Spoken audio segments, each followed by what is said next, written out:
morning in London because the former chief executive of the Post Office, Paula Vennells, it's a name we've heard so many times, isn't it?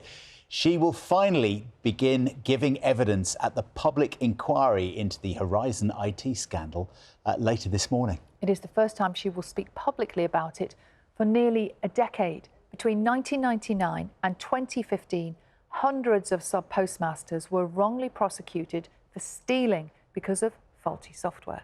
Well, Ben is outside the inquiry for us in London. And Ben, we saw the level of interest as she arrived a short time ago, and that interest is only going to increase in the hours and days ahead as she gives evidence, isn't she? Morning. You're absolutely right. Yes, good morning from outside the public inquiry, where you can see just some of the people who've gathered, such as the interest in Paula Vennells appearing to give evidence. Some flashing images are coming up, but let me just show you these images from a few minutes before 8 o'clock, when her car pulled up about 50 yards down the road. She was surrounded by a scrum of photographers, camera crews, journalists, all keen to ask questions and to get photos of her being such a central figure in this scandal. Of course, she was very prominent in the ITV drama that brought this Post Office IT scandal to wider public attention. And unusually, there were police present outside as she arrived. They're not always here, but they're aware of how much interest she generates because of her role as a former chief executive of the organisation at the centre of what's been described as the biggest miscarriage of justice in British legal history.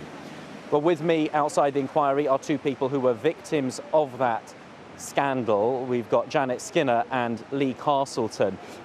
Morning. As you prepare to go in and see and hear Paula Vennells give evidence, how are you feeling about the proceedings that will happen today? I'm quite nervous for her, if I'm honest. I think she's got a big road ahead of her for the next 3 days. I just hope that she answers everything that we need. Yeah, I'm really looking forward to it. I hope she has the strength to just tell the truth, tell it like it is, and let's all listen.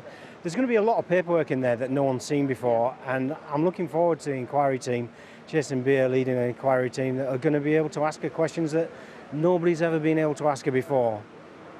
What do you want to hear? Is it an apology? Is it admissions of what went wrong? What will... Accountability, and I think what she's got to do is she's got this perfect opportunity now to actually defend herself as well. She's got a huge platform, hasn't she? Yeah, she's got a lot of mud slung at her over the past couple of years of the inquiry, and I think she needs to defend herself. Say it straight. Yeah, tell it as it is. What's gone on? It's a world, you know, the world's watching. There's a lot of people around the world that have watched this, you know, watched the drama and seen this unfolding, and it's her chance to put this, you know, put it out there. What she saw, what she heard.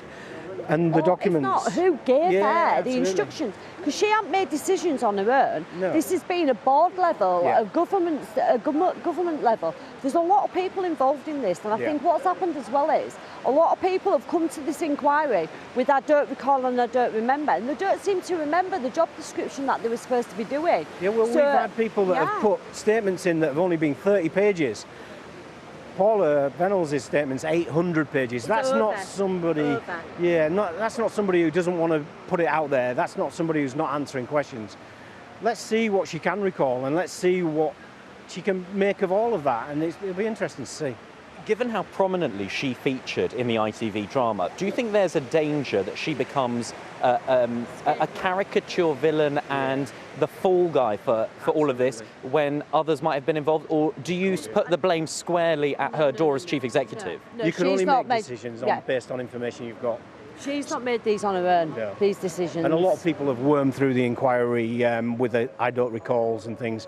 Let's see who we're feeding the information in. She wasn't the CEO when I was sent to prison in 2007. So both your cases predated her as chief executive. However, she allowed the Post Office to defend that case in the High Court, which it ate up a lot of the settlement money that you would otherwise have got. How do you feel about that?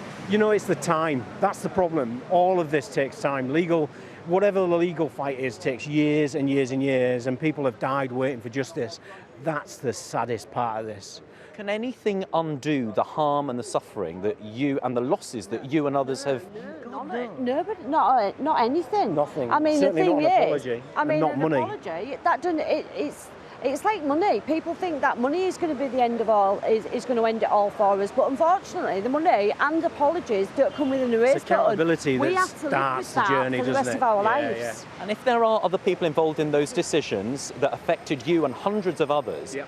how much do you think we will hear about what went on behind closed doors, discussions with government ministers, executives? Well, we're hoping that there was shredding advice, and I'm hoping that some of the documentation wasn't destroyed, and therefore we're going to have black and white documents that are going to lead questions, and those questions hopefully are going to be answered. And that's all we can ask, isn't it? Do you think there'll be a strong emotional reaction in that inquiry today? Will there be heckling from the public gallery, things like that? I mean, they won't be allowed. No. Suwin Not is only very that, respectful, and I mean, you're going in there and you're having to act like you are actually in a court. Yeah. So I mean, it has to be respectful. Up until now, everything's been very respectful, and I expect it to stay the same. People want to hear her, you know. People want to hear what she's got to say. We want to hear, don't we? Yeah, I don't want to put her in a situation, I'm sure all the other people don't, want to put her in a situation where she doesn't want to speak. This is her opportunity, let's hear it. Okay. Well, it's a big day ahead. We look forward to speaking to you as things progress and hearing your thoughts about what we hear later today. Janet Skinner, Lee Castleton, thank you very much for speaking to BBC Breakfast this morning. We should say that the inquiry will be going on throughout today, the first of 3 days of questioning for Paula Vennells. If you want to follow the line-by-line detail, there is a live page on the BBC News website. You can follow that throughout the day, like on the BBC News app or on the BBC News website. We'll, of course, have a roundup of what's happened each day here on BBC Breakfast. Very much indeed.